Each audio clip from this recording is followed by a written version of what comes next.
आनन्दलीलामय विग्रहाय हेमावदिव्य छविसुन्दराय तस्मै महाप्रेमरसोप्रदाय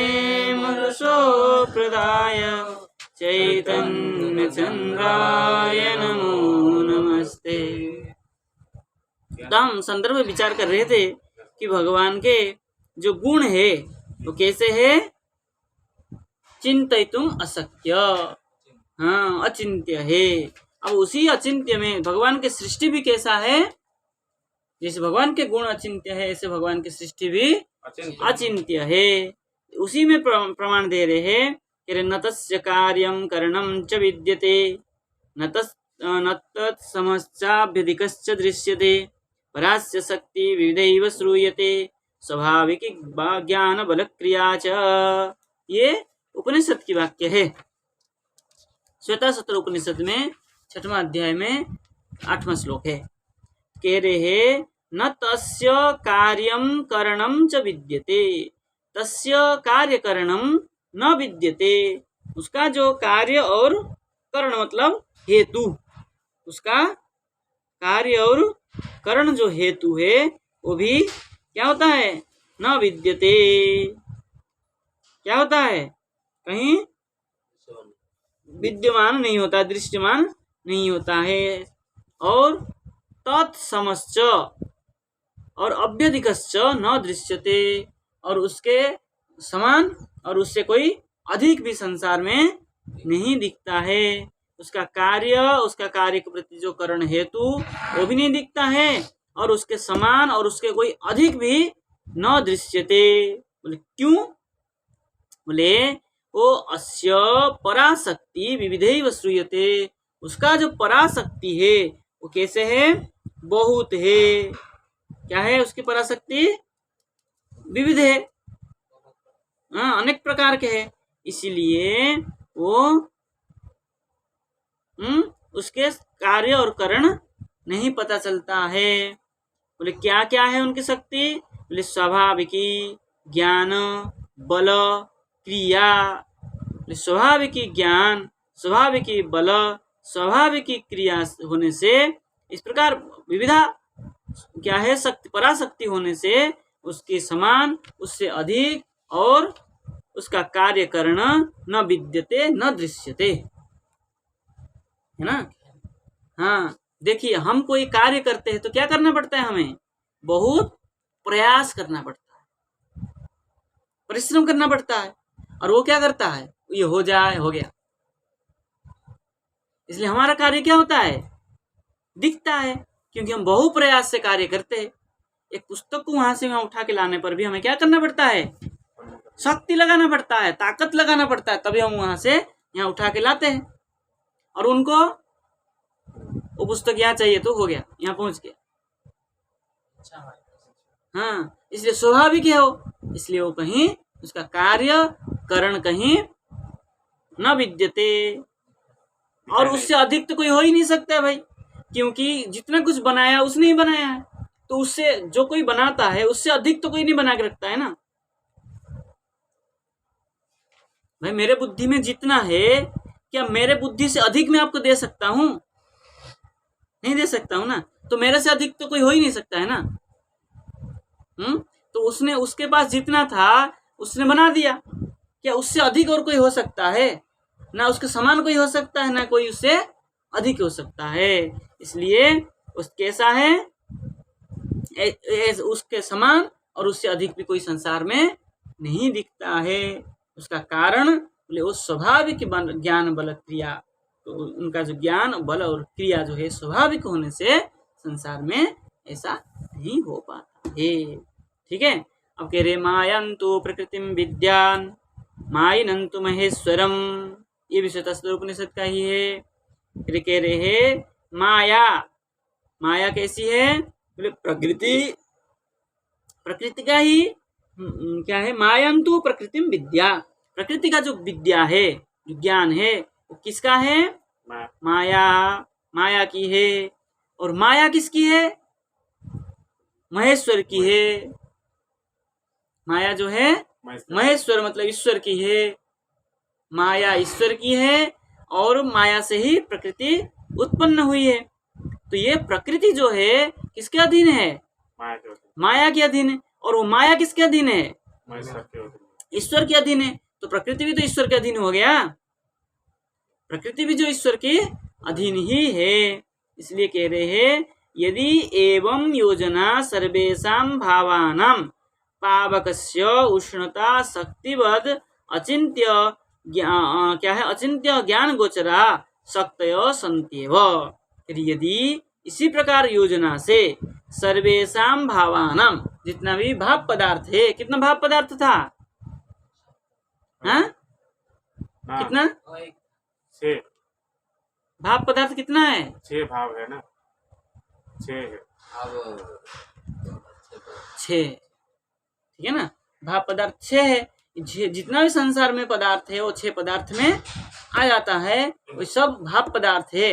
अभाव पदार्थ को छोड़ करके जो जितना भी भाव पदार्थ है सबका यदि इस प्रकार ही योजना किया जाए, किस प्रकार योजना किया जाए? मायाम तो प्रकृतिम विद्यान मायनम तो महेश्वरम। इस प्रकार अगर सबका ही क्या किया जाए? योजना बनाया जाए, तब पावकस्य उष्णता, पावक में जो उष्णता है उस किसका है? पावक मतलब अग्नि, अग्नि में जो उष्णता है वो किसका है? ईश्वर का है, ठीक है ना।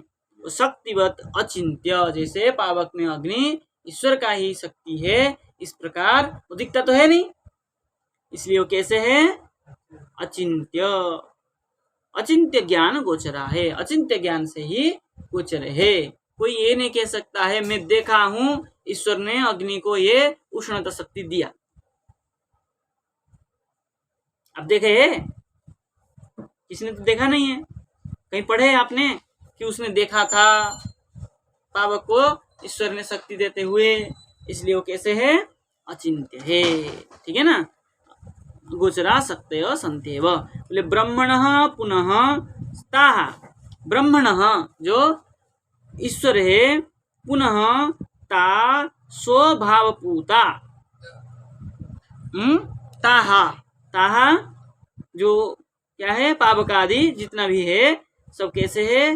स्वभावभूता, स्वरूपात अभिन्ना शक्तयः। भगवान के भावभूत क्या है? ये सब स्वरूपात अभिन्न शक्तय, उसके स्वरूप से जो अभिन्न शक्ति है सब किसका है? ईश्वर का ही है, ईश्वर का ही दिया हुआ है। बोले शक्तयः, बोले परास शक्ति विविधैव श्रूयते। बोले अस्य पराशक्ति विविधा, भगवान के जो पराशक्ति है वो कैसा है? विविधा है। इसलिए किसका कौन सा शक्ति किस में प्रदान किया है? विविध शक्तियों को सब में प्रदान किया गया है। विविधों में बहुत प्रकार की शक्ति है, तो सब शक्तियों को अन्य अन्य में क्या किया है? दिया गया है। इति श्रुते है। अतः मणि मंत्रादिभिः अग्नयोः औष्णवत् न केनचित् बता रहे केनचित् वहन्तुं शक्यते।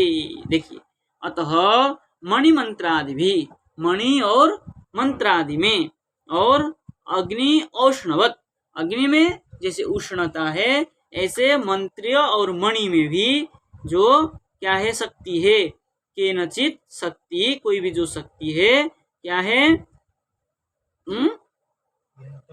विहंतुम शक्यन्ते, ठीक है ना। इसलिए सारे शक्ति जो वहन करके लोग सब घूम रहे हैं, मणि मंत्र उष्ण अग्नि आदि, इस जितना भी शक्ति है सब सब ईश्वर का ही लेकर के ये घूम रहे हैं।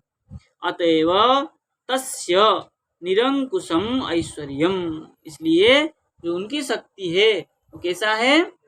निरंकुश है। कोई अंकुश नहीं कहता है भगवान के पास इतना ही शक्ति है। इसलिए क्या है? परास्य शक्ति विविधैव श्रूयते, अस्य शक्ति पराश्रेष्ठा। कितना है? बोले विविधा, अनेक प्रकार की है, कोई इसका गिनती नहीं है। और कह रहे हैं बृहदारण्यक उपनिषद से, बोले सवा अयमस्य सर्वस्य वशी सर्वस्य ईशानः सर्वस्य अधिपति। बृहदारण्यक में कह रहे हैं स वा अयम अस्य सर्वस्य बसी। ठीक है ना, सबके कैसे है ये, बोले बसी है, सबको बस में रखने वाले, हम सब क्या है उनके बस है, इसलिए वो हमारे सबके बसी है। बोले किस किस के, बोले सर्वस्य ईशान, सर्व का जो सबका क्या है वो ईशान है। ईशान मतलब ईशान ऐश्वर्य, ऐश्वर्य को सबको प्रदान करने वाले ईशान, सर्वस्य अधिपति, और सबका ही अधिपति है। भाई मैं आपको पैसा देकर रखूंगा तो आपको मेरे अंडर में रहना पड़ेगा। जब उनकी शक्ति लेकर हम कार्य करेंगे तो उनके अंडर में रहेंगे, तो हमारे सबके कौन क्या हो जाएंगे, वो अधिपति हो ही जाएंगे। ठीक है, उन्होंने सबको क्या किया है, तनख्वाह देकर रखा है भाई। हाँ भाई तुमको ये शक्ति दिया है, जो नाम है, हाँ शक्ति छीन लेंगे, कैसे नहीं है नौकरी निकाल लेंगे, नौकरी से नहीं मानोगे तो हाँ वैद्य को सिद्धि है तो सिद्धि का प्रयोग करके ही जगत संसार में बहुत सारे ठाकुर जी को मानते ही नहीं, तब उनको निकाल देते हैं। किसी ना किसी प्रकार में मानता है आदमी, मानता है, नहीं मानेगा तो सिद्धि नहीं आएगी। ब्रह्मा को भी निकाल देते हैं। हाँ गुरुजी मानेंगे नहीं तो सिद्धि नहीं आएगी। केशव का स्मृति नहीं मानेगा। हाँ मतलब देखिए, किसी ना किसी को मानते हैं। देखिए क्या हुआ, मैं आपको नियुक्त किया शक्ति दे करके, आपने उनको नियुक्त किया, वो मुझे भले नहीं मान रहा है, आपको तो मान रहा है ना। आपको मानना मतलब मुझे मान ही लिया उसने, भाई मैं तो वहां तक जाऊंगा ही नहीं, मैं तो आपको नियुक्त किया हूं, आप 50 आदमी रख के काम कर रहे, आपको मान रहा है ना, बस मान लिया, हो गया काम। किसी को तो मान ही रहा है, हाँ किसी को तो मान ही रहा है। ठीक है, नहीं मानेगा तो नौकरी से निकाल दी जाएगी। चलिए, यतः एवं अतो ब्रह्मण हेतु सर्गाद्या भवन्ति। ठीक है, इसी प्रकार ब्रह्मण क्या है, सर्गाद्या हेतु भवन्ति, सर्गादि के प्रति कारण है। सृष्टि के प्रति कारण ईश्वर कैसे है, अभिन्न निमित्त उपादान कारण है। बोले आप कैसे कह रहे हैं, बोले उनके ही शक्ति से ये सब शक्तिमान है। आज हम चल रहे फिर रहे, ये जो शक्ति सामर्थ्य है सब ईश्वर का ही दिया हुआ है। बोले न अत्र कदाचित अनुपपत्ति, इसमें कोई भी अनुपपत्ति नहीं है। अत्र प्रश्न, ओहो लंबा चलेगा, चलिए यहाँ पर भी कोई प्रश्न करता है, रहने दें। ठीक, बड़ा आज इतना रहने देते हैं, कल हम इसका जो प्रश्न करके यहाँ किस प्रकार इस सृष्टि के प्रति कारण है, इतना उदाहरण दे के समझाने के बाद भी फिर भी कोई प्रश्न करता है तो उसका उत्तर भी दे रहे हैं। ठीक है, आज रहने देते हैं। जय जय श्री राधे।